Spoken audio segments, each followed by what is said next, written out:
Hello, good morning to all of you. और आज का जो हमारा टॉपिक है वो है constitutional provisions related to scheduled tribes, means अनुसूचित जनजाति।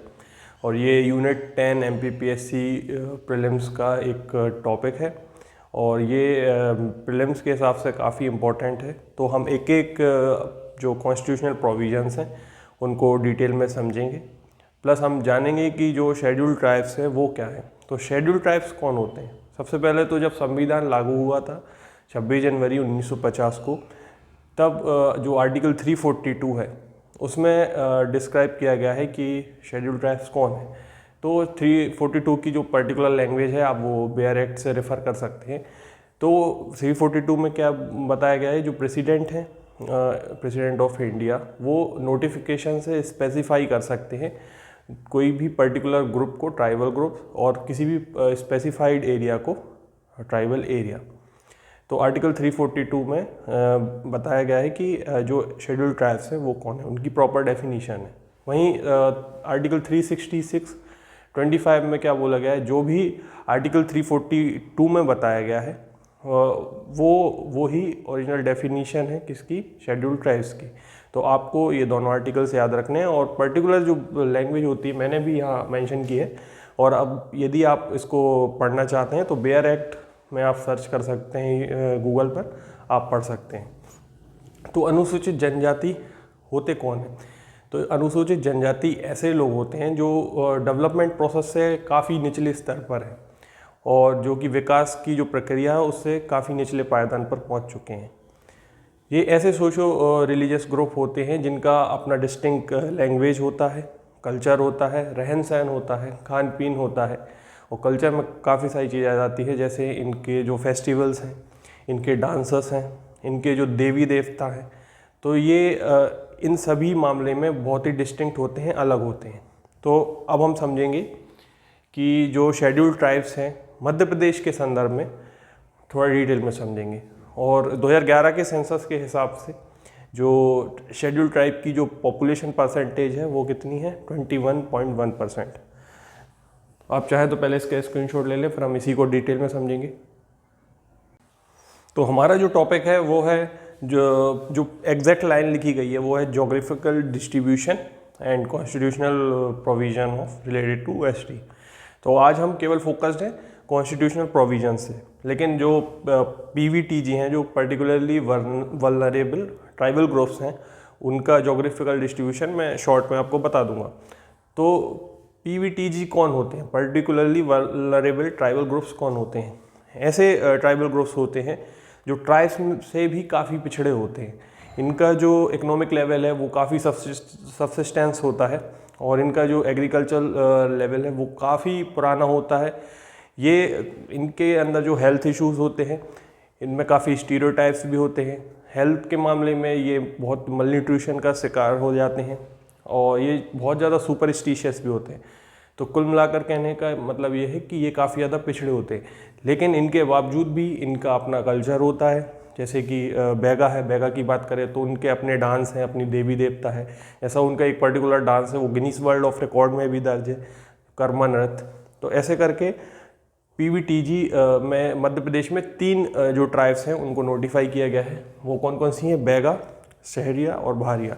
इनके ज्योग्राफिकल डिस्ट्रीब्यूशन की बात करें तो आप इस डायग्राम को रेफर कर सकते हैं। तो जो सहरिया है वो हमारे जो ग्वालियर, भिंड, मुरैना, शिवपुरी वाला जो एरिया है वहाँ पर रिसाइड करते हैं। फिर जो सेकंड वाला है वो है बैगा।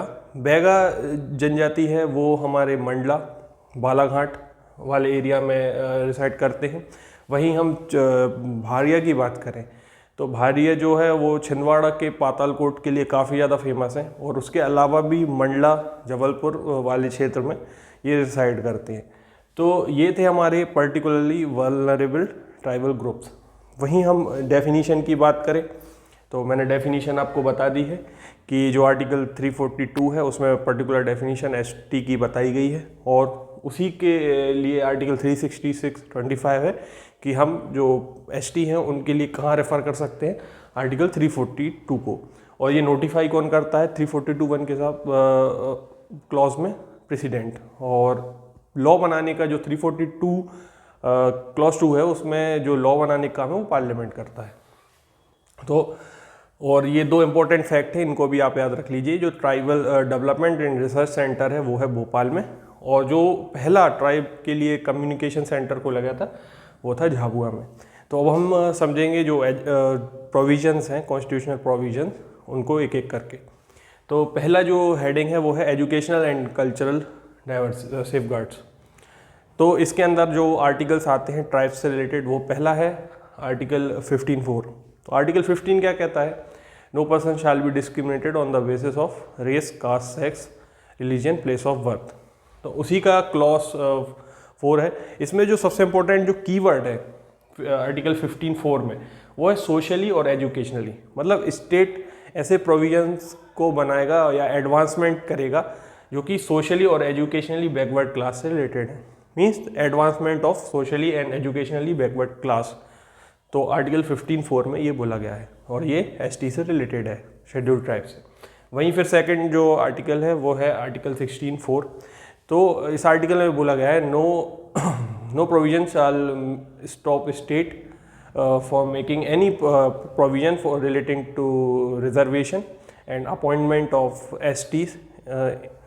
और ऐसे प्रोविजन भी बना सकता है यदि उसको लगता है स्टेट को कि जो एसटी है उनके लिए एडुकेट प्रोविजंस नहीं किए गए हैं उस पर्टिकुलर स्टेट में।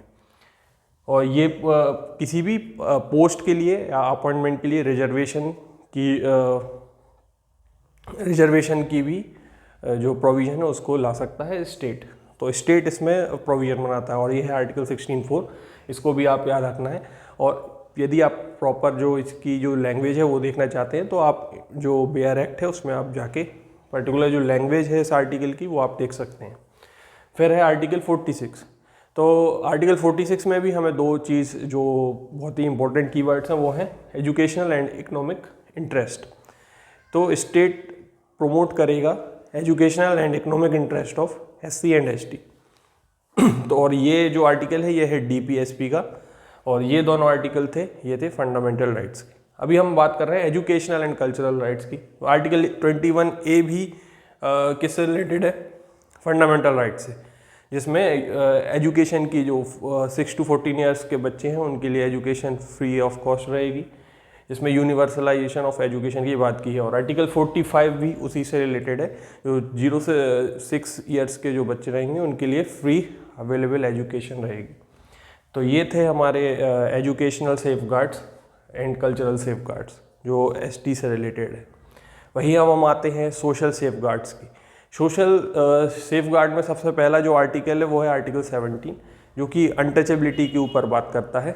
मीन्स जो छुआछूत वाला जो व्यवहार है जो समाज में अभी भी प्रचलन में है, उसके खिलाफ यदि कोई आर्टिकल बात करता है तो वो है आर्टिकल 17। और इस टाइप की कोई भी प्रैक्टिस यदि सोसाइटी में की जाती है तो वो एक पनिशेबल ऑफेंस होगा कॉन्स्टिट्यूशन के अंदर। और यदि आपके साथ ऐसा कुछ होता है तो आप सीधे डायरेक्टली सुप्रीम कोर्ट जा सकते हैं आर्टिकल 32 के हिसाब से, जो कि कॉन्स्टिट्यूशनल रेमेडीज़ जिसको बोला जाता है। तो आप डायरेक्टली सुप्रीम कोर्ट जा सकते हैं यदि आपको फंडामेंटल राइट्स का वायलेशन होता है। फिर आते हैं आर्टिकल 23। आर्टिकल 23 में बात की गई है ह्यूमन ट्रैफिकिंग की। तो ह्यूमन ट्रैफिकिंग में कोई भी हो सकता है, चाहे एससी हो, चाहे एसटी हो, चाहे नॉर्मल कोई भी हो। तो ह्यूमन ट्रैफिकिंग चाहे वो चाइल्ड की हो, चाहे वो गर्ल चाइल्ड की हो, किसी की भी ह्यूमन ट्रैफिकिंग हो। ह्यूमन ट्रैफिकिंग मीन्स इंसानों की तस्करी, मतलब इंसानों को बेच देते हैं या कुछ भी उससे रिलेटेड चीज़ जो होती है वो ह्यूमन ट्रैफिकिंग के अंदर आती है। या उनके ऑर्गन्स को बेच देते हैं, या उनको मार दिया जाता है और उनके ऑर्गन्स को बेच दिया जाता है, व्यापार होता है। तो जितनी भी टाइप की जो इलीगल प्रैक्टिसेस हैं उनके अगेंस्ट जो आर्टिकल है वो है आर्टिकल 23। वहीं फिर आर्टिकल 24 की जो बात करें तो आर्टिकल 24 है एबोलिशन ऑफ चाइल्ड लेबर से। मीन्स जो चाइल्ड लेबर है उसकी प्रैक्टिस बिल्कुल रेस्ट्रिक्टेड है, बैन है। और इस पर एक क्वेश्चन भी आया था हमारे 2020 वाले प्री में कि जो रेस्ट्रिक्शन है वो किस टाइप के रेस्ट्रिक्शंस लगाए गए हैं। तो उसमें 3-4 टाइप के ऑप्शंस थे, जैसे कि रीजनेबल रेस्ट्रिक्शंस था और एब्सोल्यूट रेस्ट्रिक्शन। तो उसका जो आंसर था वो था एब्सोल्यूट रेस्ट्रिक्शन। तो आप चाहे तो पहले इसका स्क्रीनशॉट ले लें। फिर हम जो नेक्स्ट पार्ट है उस पर मूव करेंगे।